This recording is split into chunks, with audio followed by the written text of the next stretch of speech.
नमस्कार दोस्तों, आज हम बात करेंगे मंतव्यम शिक्षण संस्थान अपने इस चैनल पर PGDYT जो डिप्लोमा कोर्सेज है उस डिप्लोमा कोर्स के पाठ्यक्रम के बारे में।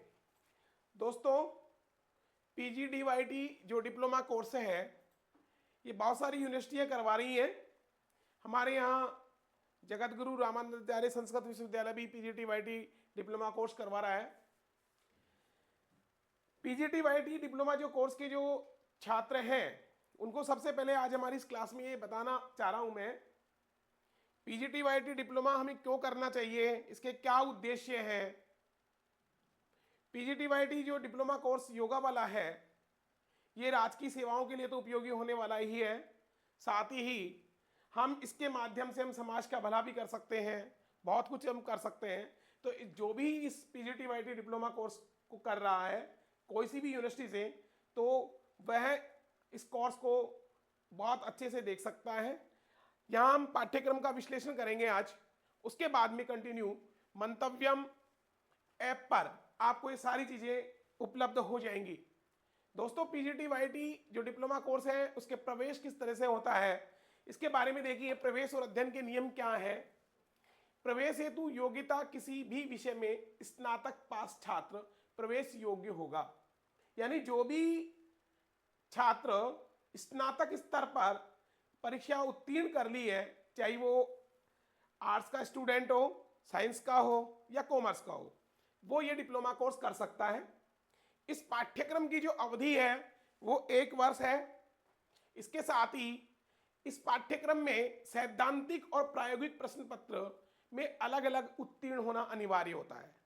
ऐसा नहीं है अगर हम सैद्धांतिक वाले में उत्तीर्ण हो जाएं और प्रायोगिक में अनुत्तीर्ण रह जाएं तो वो अनुत्तीर्ण ही माना जाएगा। इसलिए 2 भागों में जो पार्ट है सैद्धांतिक और प्रायोगिक वाला, उसमें दोनों में पास होना अनिवार्य है।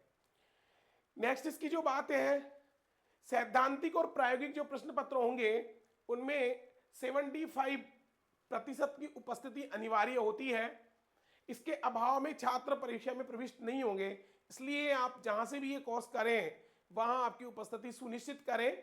इसके साथ ही अन्य नियम जो है वो विश्वविद्यालय द्वारा निर्धारित मान्य होंगे। जो भी इसके नियम है, योग चिकित्सा स्नातक और डिप्लोमा पाठ्यक्रम के जो उद्देश्य क्या है वो यदि हम बात करें तो पहला उद्देश्य इसका यही है, योग के स्वरूप को पहचानना, उद्देश्य और उसके मूल तत्वों को समझना और उनमें आत्मसात करना। ये इस योग डिप्लोमा का एक पहला उद्देश्य है। एक है इसके अंदर का जो उद्देश्य है वो बहुत ही महत्वपूर्ण है।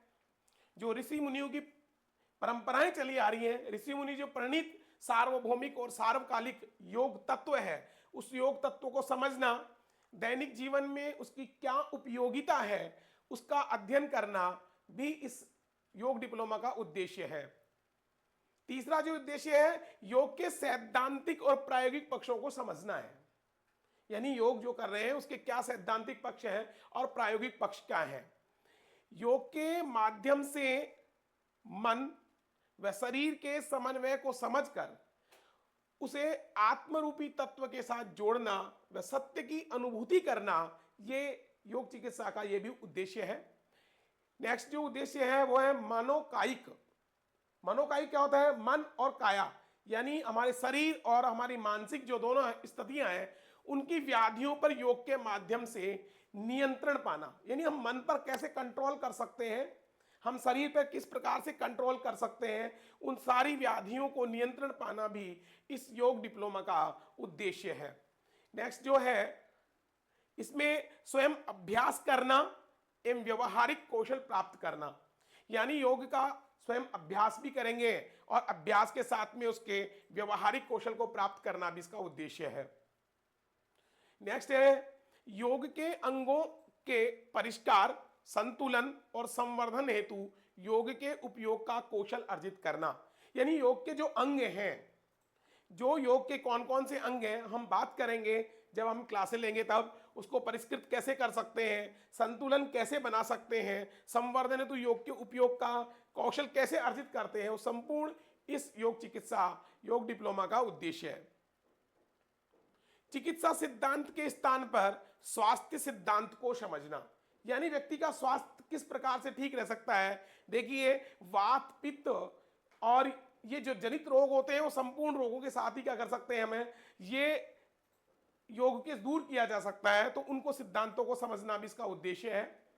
एक है भिन्न भिन्न व्यक्तित्व हेतु समग्र योग चिकित्सा पद्धति को समझना। देखो, मुंडई मुंडई मति भिन्ना, वो वाली बात होती है। तो प्रत्येक व्यक्ति का जो व्यक्तित्व है वो सबका अलग अलग है, व्यक्तित्व पर्सनैलिटी अलग अलग होती है। उसी के हिसाब से योग चिकित्सा पद्धति को समझना, यानी प्रत्येक व्यक्ति के एक अलग, किसके लिए एक चीज, किसी कौन सा विकार है, क्या है, वो संपूर्ण जानकारी भी समझना और उनके समाधान को उपलब्ध कराना भी इस योग डिप्लोमा का क्या है, उद्देश्य है। नित्य नवीन अनुसंधान द्वारा योग को उत्कर्ष बनाना, यानी नवीन अनुसंधान के रिसर्च के माध्यम से हम योग को किस प्रकार से उत्कृष्ट श्रेणी में ले जा सकते हैं, वह भी इसका उद्देश्य है। नेक्स्ट है इसका उद्देश्य, योग द्वारा जीवन मूल्यों को समझकर आत्मसात करना, यानी जीवन के जो मूल्य हैं, जीवन मूल्य हैं, उन जीवन मूल्यों को समझ करके क्या करना, उनको आत्मसात करना, उनको केंद्रित करना। ये सारे उद्देश्य हमारे PGTYT जो योग डिप्लोमा है उसको उद्देश्य को आधार मानकर, अब इन्हीं उद्देश्यों की पूर्ति कैसे की जा सकती है, इन उद्देश्यों के आधार पर ही यहां दो पक्ष रखे गए, एक सैद्धांतिक पक्ष और एक रखा गया भाई प्रायोगिक पक्ष। सैद्धांतिक पक्ष और प्रायोगिक पक्ष का एक पाठ्यक्रम का निर्माण किया गया है।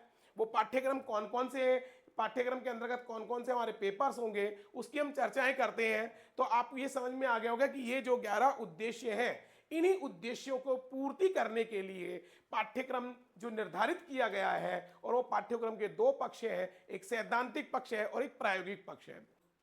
सैद्धांतिक पक्षों की बात करते हैं हम। सैद्धांतिक पक्षों की जो बात करें उसके अंतर्गत देखिए, सैद्धांतिक पक्ष में 6 प्रश्न पत्र रखे गए हैं। उन 6 प्रश्न पत्रों में से 6 प्रश्न पत्रों में योग चिकित्सा का आधार, पतंजलि योग सूत्र, मानव शरीर एवं क्रिया विज्ञान, सामान्य व्याधियों तो योग चिकित्सा, सामान्य व्याधियों तो योग चिकित्सा, ये फर्स्ट और सेकंड है। और छठा है आपका स्वास्थ्य एवं मनोविज्ञान, हेल्थ साइकोलॉजी। ये 6 प्रश्न पत्र सैद्धांतिक पक्षों के लिए रखे गए हैं। सैद्धांतिक हमारा पाठ्यक्रम होगा। प्रत्येक प्रश्न पत्र 100 अंक का होगा। यहां उत्तीर्ण करने के लिए हमें 36 अंक चाहिए, यानी पास मार्किंग यदि हम बात करें सैद्धांतिक में तो 36 अंकों की अनिवार्यता है। प्रायोगिक के अंतर्गत भी हमारे यहाँ 4 प्रश्न पत्र होंगे, यानी 4 प्रकार के प्रायोगिक होंगे। यहाँ हमें फाइल इत्यादि बनानी होती है, प्रैक्टिकल्स देने होंगे, इसके पेपर अलग से नहीं लगेंगे, केवल हमें यहाँ फाइल वर्क करना होगा और यहाँ प्रैक्टिकल के रूप में सारी चीजें करनी होंगी। ये 4 पेपर हैं प्रायोगिक वाले, वो भी प्रत्येक पेपर 100 अंक का होगा और यहाँ भी हमें पास मार्किंग करने के लिए 36 चाहिए। दोस्तों ये बता दूं आपको, हमें दोनों में पास होना अनिवार्य है। यदि हमारा प्रायोगिक पेपर में हम पास नहीं हो पाते हैं तो भी हम फेल ही माने जाएंगे। तो पहला जो पेपर है प्रायोगिक का वह है योग चिकित्सा पद्धति। कौन सा है भाई? योग चिकित्सा पद्धति। दूसरा है भावनाओं के संवर्धन हेतु योग अभ्यास और उच्चतर योग तकनीक। तीसरा जो प्रायोगिक प्रश्न पत्र होगा वो है योग अभ्यास, और उस योग अभ्यास में क्या क्या बात करेंगे हम? आसनों की बात करेंगे, प्राणायाम की बात करेंगे, बंद क्या है, मुद्रा क्या है, षटकर्म क्या है और ध्यान क्या है इत्यादि का हम प्रायोगिक अभ्यास भी करेंगे। यहां प्रैक्टिकल भी करवाया जाएगा आपके सामने। और चौथा है नैदानिक परीक्षण योजना। ये 4 आपके प्रायोगिक प्रश्न पत्र होंगे। तो दोस्तों आपके दिमाग में ये बात हो गई होगी, जब हम कोई भी कार्य करते हैं तो सबसे पहले हमें पाठ्यक्रम का पता होना चाहिए, अगर हम कौन से पाठ्यक्रम का प्रयोग कर रहे हैं, क्या हमें पढ़ना है। तो ये दोनों पक्ष आपके सामने रख दिए हैं, सैद्धांतिक और प्रायोगिक। अब हम बात करते हैं सैद्धांतिक और प्रायोगिक के जो प्रश्न पत्रों की तो हो चुकी है, उनके नामकरण की। अब हमें पढ़ना क्या है इन सैद्धांतिक और प्रायोगिक में? तो सबसे पहले हम बात करते हैं सैद्धांतिक जो पेपर है उनमें जो पहला प्रश्न पत्र था जिसका नाम था योग चिकित्सा का आधार। अब ये योग चिकित्सा का आधार जो सैद्धांतिक प्रश्न पत्र है उसमें 3 इकाइयां होंगी।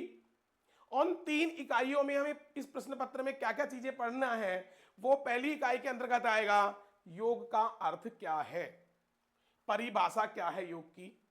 इतिहास क्या है इस योग का स्वरूप क्या है, योग का महत्व क्या है, योगी का व्यक्तित्व यानी जो योग करता है, जो सदा हुआ व्यक्ति है, जो योगी है, उसका व्यक्तित्व किस प्रकार का रह सकता है, यानी पर्सनालिटी कैसी होगी उसकी।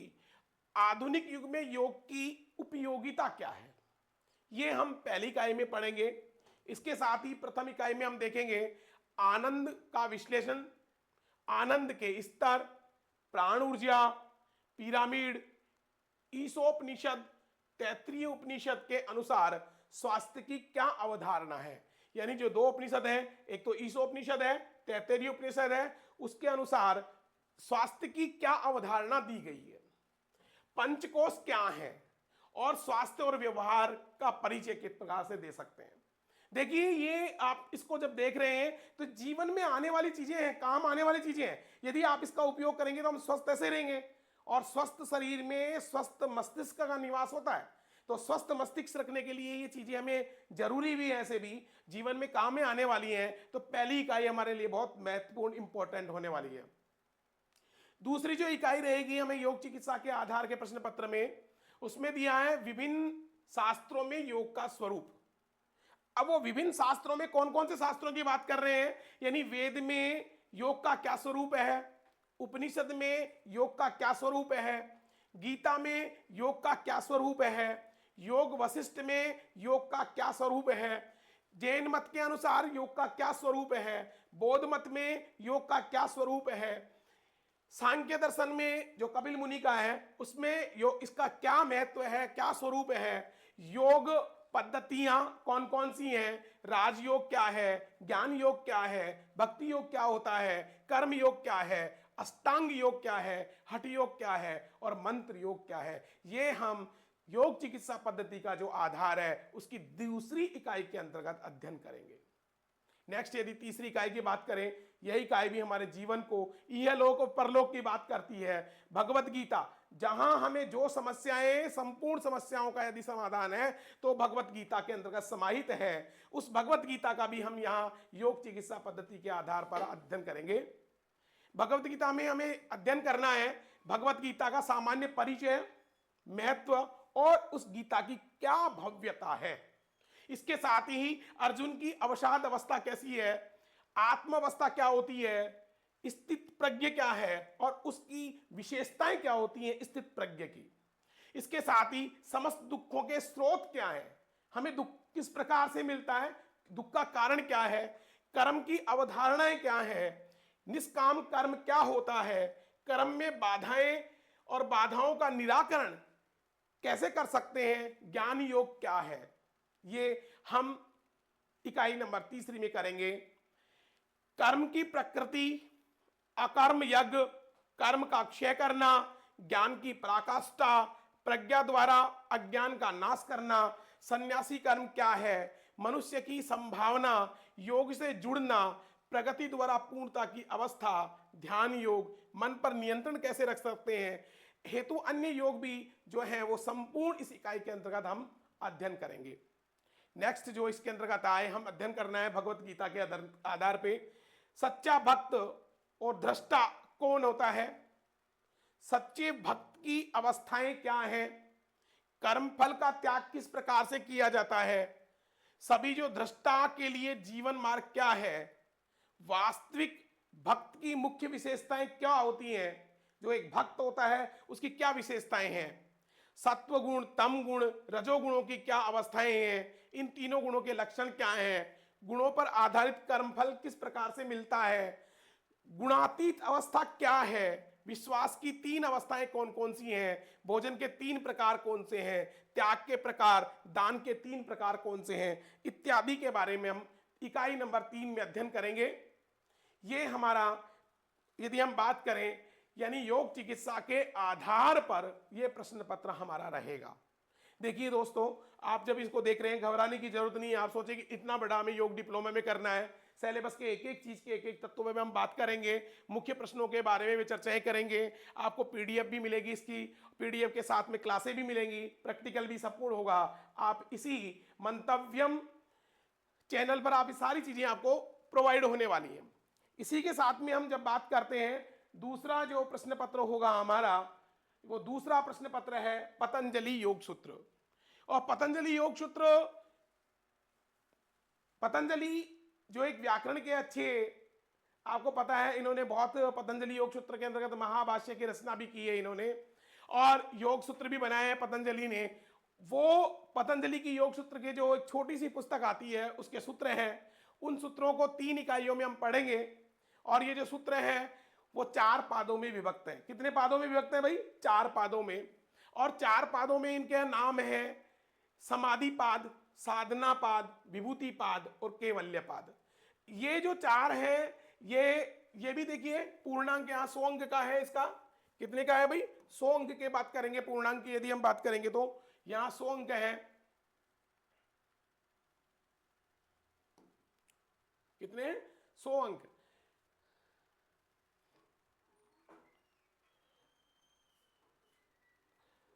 पूर्णांक कितने का है? 100 अंक का। अब यहां पहली जो इकाई है उसके अंदर का आएगा समाधि पाद, और समाधि पात्र में कितने सूत्र हैं? 51 सूत्र हैं। दूसरी इकाई में है साधना पाद, और इस साधना पाद के 55 सूत्र हैं।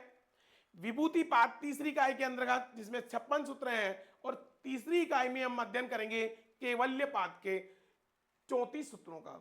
छोटे छोटे सूत्र हैं, जब हम एक एक लाइन के इसको पढ़ेंगे और समझेंगे तो आपका ये बहुत ही सरल होने वाला है पतंजलि योग सूत्र भी। और पतंजलि योग सूत्र में एक सूत्र के माध्यम से, सूत्र किसे कहते हैं? जो अल्पाक्षर हो, सार्वगर्भित हो, ऐसे ऐसे सूत्र की तात्पर्य ये होता है। जब हम देखते हैं संज्ञा चे, परिभाषा चे, विधि नियम एव चे, अतिदेशो अधिकारस्य षड्विध सूत्र लक्षणम, सूत्रों के लक्षण 6 बताए गए हैं। उन सूत्रों के आधार पर ही हम यहां सूत्रों की व्याख्या करेंगे।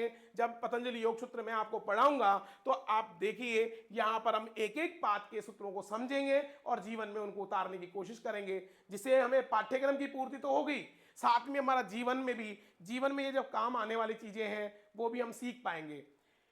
देखिए तीसरा जो प्रश्न पत्र है वो साइंस से रिलेटेड प्रश्न पत्र है, विज्ञान से रिलेटेड है। ये आपने सारा जो सिलेबस आप ये देखेंगे तो एक 10वीं क्लास के अंतर्गत भी ये पूरा साइंस का मैटर चलता है। बट यहाँ ये साइंस की सारी चीजें हमें इस योग के द्वारा भी हमें ज्ञान होना चाहिए। अगर हमारे शरीर की क्या स्थिति है वो भी हमारे तीसरे पेपर में यहाँ पीजीटी वाईटी में लगाया गया है, जिसका प्रश्न पत्र का नाम रखा गया है मानव शरीर एवं क्रिया विज्ञान। क्या नाम रखा गया है दोस्तों? मानव शरीर एवं क्रिया विज्ञान। दोस्तों ये प्रश्न पत्र भी 100 अंक का ही होगा, वही 36 अंक लाने हैं यहाँ पर भी। इसको भी 3 इकाइयों में डिवाइड किया गया है। पहली इकाई जो है उसके अंतर्गत हम अध्ययन करेंगे कोशिका संरचना। ये बहुत इंपॉर्टेंट है कोशिका, क्योंकि कोशिकाओं के माध्यम से ही संपूर्ण जीवन की यदि हम बात करें, कौन सी कोशिकाएं हैं, कैसी कोशिकाएं हैं, कोशिका क्या होती है, इसके अंदर हम अध्ययन करने वाले हैं। कोशिका संरचना के अध्ययन करेंगे, कोशिका झिल्ली, केंद्रक, माइटोकॉन्ड्रिया, कोशिका द्रव्य, राइबोसोम, गोल्जियाए, अंतर्द्रव्यी जालिका एवं कोशिकाओं की सामान्य संरचना और उनके कार्य। आपको याद आ रहा होगा हमने 10वीं क्लास में जब साइंस पढ़ी 9th 10th में, तब ये सारी चीजें सामने आती थी। इसी के बाद में दूसरा है देखो उत्तक, उत्तक के प्रकार, आच्छादक क्या होता है, संयोजी, पेशीय, तंत्रिका तंत्र, तंत्रिका उत्तकों की सामान्य संरचना और कार्य, ये दूसरे बिंदु के अंतर्गत हम अध्ययन करेंगे। तीसरा बिंदु जो है इकाई फर्स्ट का वो है पेशीय तंत्र, मांसपेशी के प्रकार, ऐच्छिक और अनैच्छिक, हृदय पेशियों के प्रकार और उनके कार्य और संरचना, पेशियों की आंतरिक संरचना व विशिष्ट गुण। चौथा जो पॉइंट है प्रथम इकाई का वो है पाचन तंत्र, पोषण पाचन क्रिया में भाग लेने वाले विभिन्न अंगों की संरचना व कार्य। और इसके अंतर्गत हम देखेंगे मुख को, गुहा को, ग्रसनी को, ग्रासनली को, ये इसके साथ ही आमाशय, छोटी आंत क्या है, बड़ी आंत क्या है, पाचन की क्रिया विधि यानी पाचन की क्रिया विधि, अवशोषण, चयापचयन विधि, पोषक तत्व, संतुलित आहार और स्रोत, ये सारी चीजें हम इकाई नंबर फर्स्ट में देखने वाले हैं। इसकी क्लासें भी हमारे कंटिन्यू 3 तारीख से लग जाएंगी, इस पेपर वाले की भी। दूसरी जो इकाई है वो है उत्सर्जित तंत्र, और उत्सर्जित तंत्र के अंदर का वक्र की बनावट और कार्य, मूत्र नलिका, मूत्र मार्ग, वक्र परिसंचरण, मूत्र का निर्माण, ग्लोमेरुलस फिल्टरेशन, नलिका पुनः अवशोषण, मूत्र संगठन, मूत्र निर्माण को प्रभावित करने वाले कारक।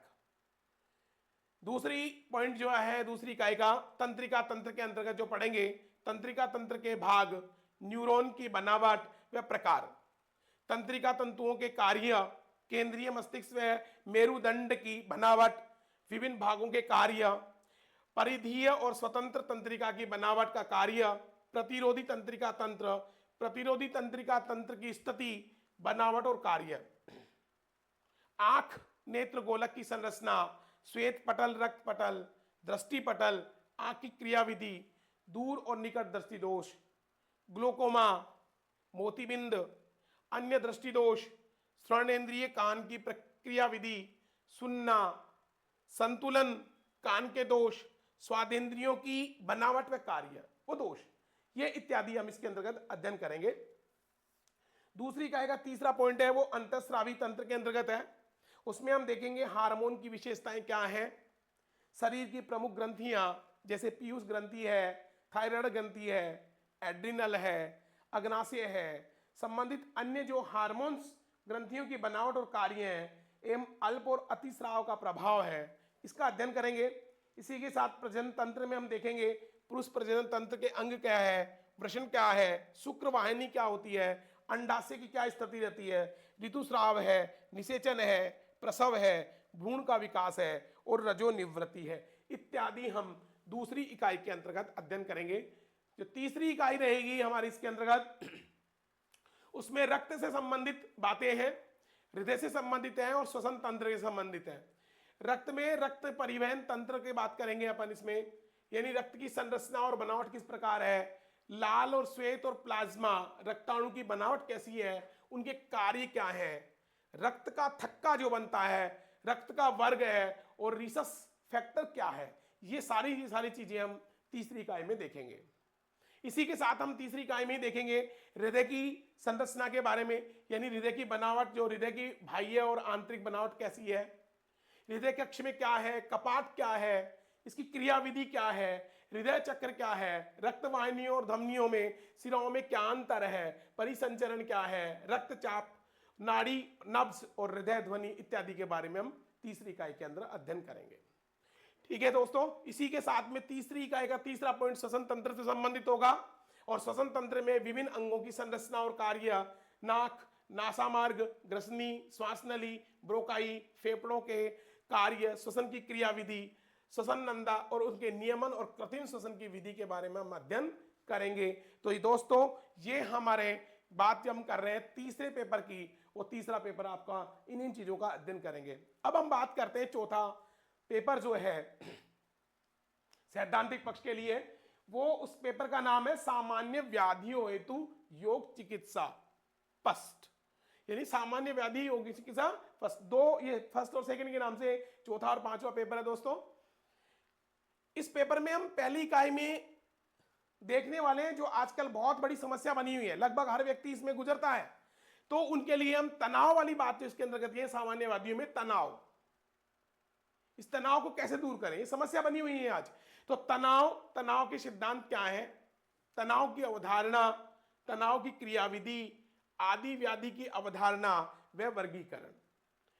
इसी इकाई में पढ़ेंगे हम तनाव का कायिक और शरीर में रसायनों का परिवर्तन, यानी जब तनाव की स्थिति बनती है तो शरीर काया में, शरीर में कौन कौन से रसायन जो उत्पन्न होते हैं उनमें क्या परिवर्तन होता है, तनाव की स्थिति में मुक्तावस्था क्या है, दीर्घ तनाव के स्रोत क्या हो सकते हैं और तनाव की समग्र योग चिकित्सा पद्धति क्या है, इसके बारे में हम अध्ययन करेंगे इकाई फर्स्ट में। इकाई जो दूसरी रहेगी हमारी यहाँ पेपर चौथे में, उसमें अध्ययन करेंगे न्यूरोसिस विकार की, यानी एंजाइटी यानी दुश्चिंता। ये दुश्चिंता भी बहुत बड़ी समस्या बनी हुई है आज, अवसाद की स्थिति में खोए रहते हैं व्यक्ति। फोबिया क्या है, फोबिया एक बहुत बड़ी समस्या बनी हुई है, हम हर चीज से फोबिया, जैसे लोगों को डर डर डर बैठ जाता है, फोबिया हो जाता है, तो फोबिया से कैसे निकाला जा सकता है फोबिया, तो यहाँ की फोबिया क्या है उसकी परिभाषा समग्र योग चिकित्सा पद्धति के आधार पर हम देखेंगे। इसी में देखेंगे साइकोसिस, सिजोफ्रेनिया, बाइपोलर विकार क्या है, मानसिक विक्षिप्तता क्या है, उसकी परिभाषाएं देखनी है, वर्गीकरण कैसे कर सकते हैं इसको, इनके चिन्ह क्या होते हैं, लक्षण क्या है, कारण क्या है, और यौगिक प्रबंधन और समग्र योग चिकित्सा पद्धति के आधार पर इन चीजों को हमें देखना है। इसी के साथ में हम जो तीसरी इकाई है सामान्य व्याधि हेतु योग चिकित्सा पद्धति फर्स्ट के अंतर्गत, उसमें हृदय संबंधित विकारों को देखना है। उस हृदय संबंधी हाइपरटेंशन, ये आजकल आम जन की, छोटे छोटे बच्चों में ये बड़ी समस्या बनी हुई है हाइपरटेंशन की। Hypertension, coronary ordinary ischemic heart disease, angina, mitochondria infection कैसे हो जाता है, कार्डियक अवस्थमा, रोग की परिभाषा, वर्गीकरण, रोग के चिन्ह, लक्षण, कारण और यौगिक प्रबंधन पर समग्र योग चिकित्सा पद्धति के आधार पर इन चीजों को देखना है। इसी तीसरी इकाई में जो संबंधित विकार की बात करें, श्वसन संबंधित विकार है, ये भी आजकल बहुत पोल्यूशन चल रहा है, श्वसन संबंधित विकार बहुत सारे हो सकते हैं, अस्थमा, ब्रोंकाइली अस्थमा, एलर्जी, राइनिटिस और साइनुसाइटिस की परिभाषा, वर्गीकरण, रोग के चिन्ह क्या हैं, लक्षण क्या हैं, कारण क्या है, वो भी हम योग प्रबंधन और समग्र योग चिकित्सा पद्धति के आधार पे सामान्य व्याधि हेतु योग चिकित्सा पद्धति फर्स्ट में इनका अध्ययन करने वाले हैं। प्रश्न पत्र जो पांचवा हम बात कर रहे हैं वो है सामान्य व्याधि हेतु योग चिकित्सा पद्धति सेकंड। इसमें भी वही 3 इकाइयां हैं और इन 3 इकाइयों में हम पाचन विकार के बारे में, मासिक चक्र विकार के बारे में और पेशीय अस्थि विकार के बारे में अध्ययन करेंगे। पहली जो इकाई रहेगी हमारी, वो पहली इकाई पाचन विकार है, जिसमें पेस्टिक और गैस्ट्रिक अल्सर क्या है, IBS अल्सरेटिक कोलाइटिस रोग की क्या परिभाषा है, वर्गीकरण क्या है, इनके रोग के चिन्ह, लक्षण और यौगिक प्रबंधन और समग्र योग चिकित्सा पद्धति में जैसे मधुमेह है, मोटापा है, इन आदि रोगों के बारे में योग चिकित्सा पद्धति के माध्यम से जानेंगे। दूसरी इकाई के अंदर हम पेशीय अस्थि विकार है और ये बहुत बड़ी समस्या है। पेशीय अस्थि विकार आजकल कमर का दर्द सब में बहुत बड़ी समस्या बनी हुई है। तो कमर दर्द क्या है, गर्दन दर्द क्या है, मस्कुलर पेन क्या होता है, डिस्ट्राफी क्या होता है, आर्थराइटिस इत्यादि रोगों की हम परिभाषाएं, उनका वर्गीकरण, उनके चिन्ह, लक्षण, कारण, यौगिक प्रबंधन और समग्र योग चिकित्सा पद्धति इत्यादि के बारे में हम यह जानकारी प्राप्त करेंगे। इसी के साथ में देखिए जो जीर्ण वक्र है, कौन सा है, जीर्ण वक्र, उसके बारे में भी हम देखेंगे। अब जीर्ण वक्र की क्या स्थिति रहती है वो सारी इसके अंदर हम देखने वाले हैं।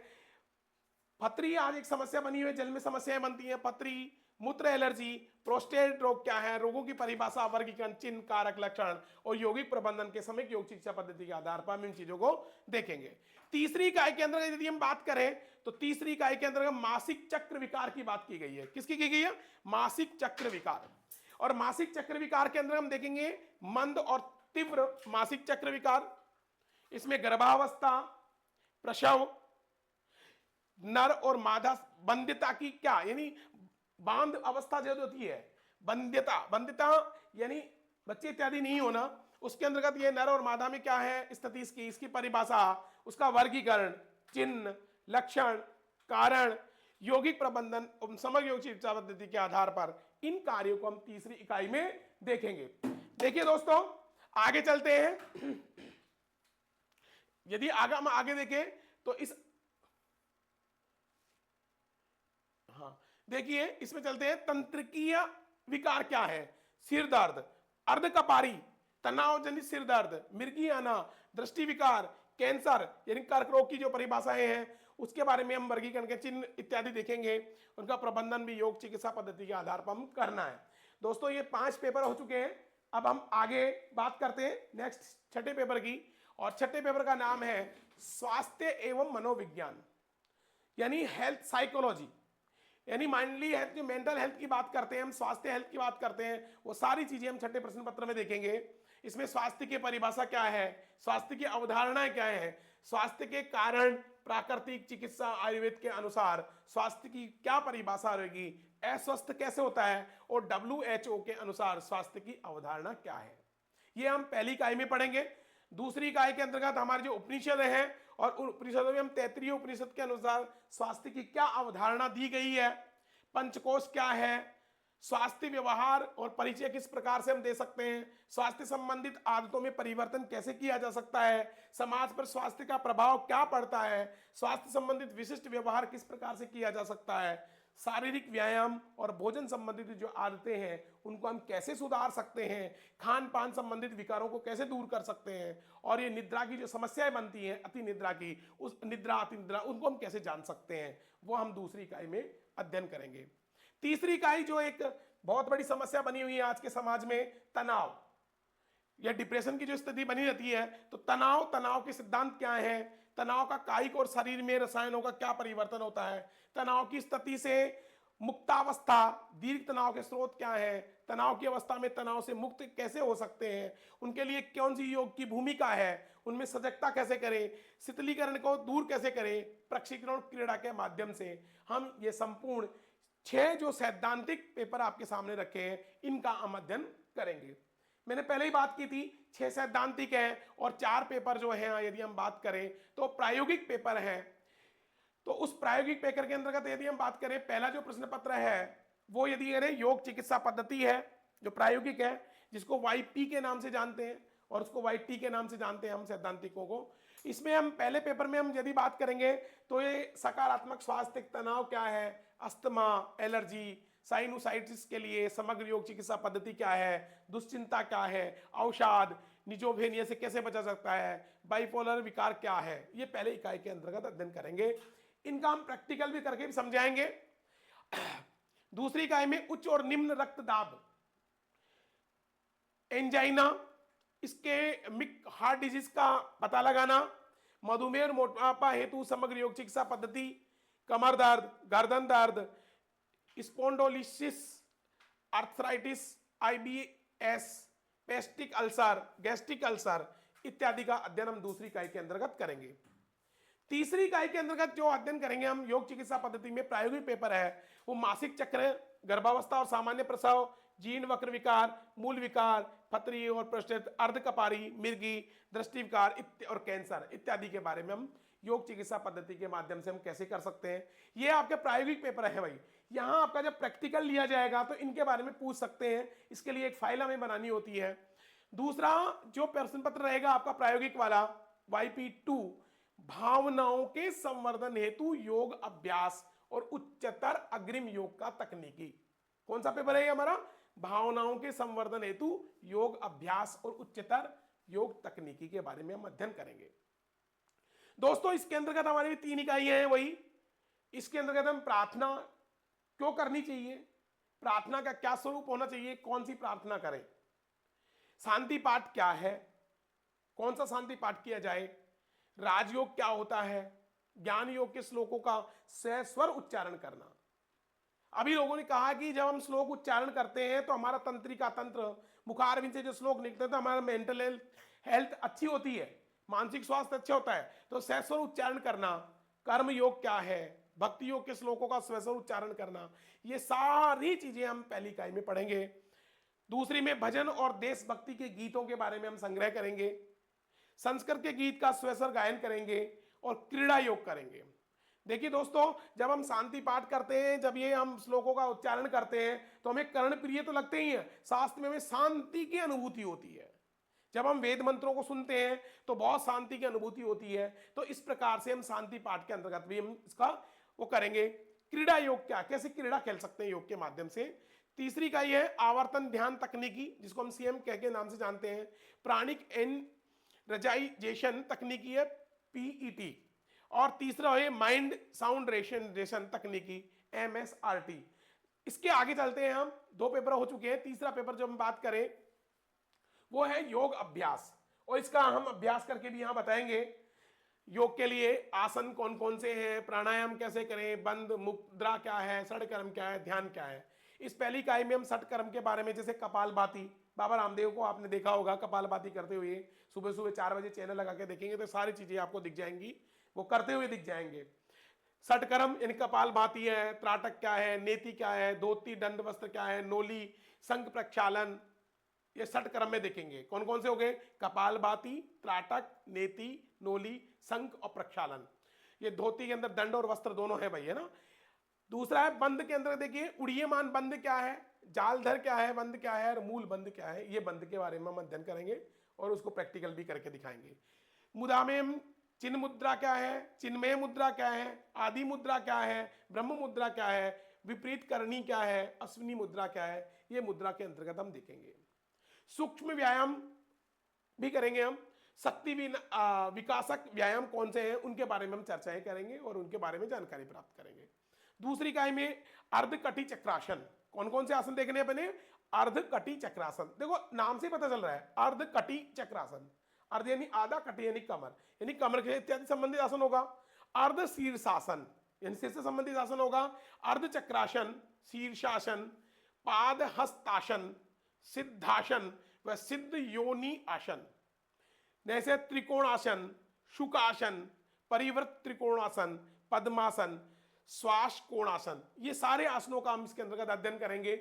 और जो नेक्स्ट आसन है पार्श्व कोणासन, सुप्त व्रजासन, व्रज्यासन, बद्ध पद्मासन, सशाकासन, अधे पद्मासन, सुप्त व्रज्यासन, जानु शीर्षासन, पश्चिमोत्तनासन, एक पाद पद्मासन, उष्ट्रासन, उथित जानु शीर्षासन, वक्रासन, परिपूर्ण नवासन, अर्ध मस्तेंद्रियासन, पद्म मयूरासन, हंसासन, वशिष्ठ चक्रासन, मयूरासन, पद्म पद्म सर्वगासन, भुजंगासन, एक पाद सेतु बंद, सर्वांगासन और सल्भासन। ये सारे आसन हम इसमें देखने हैं।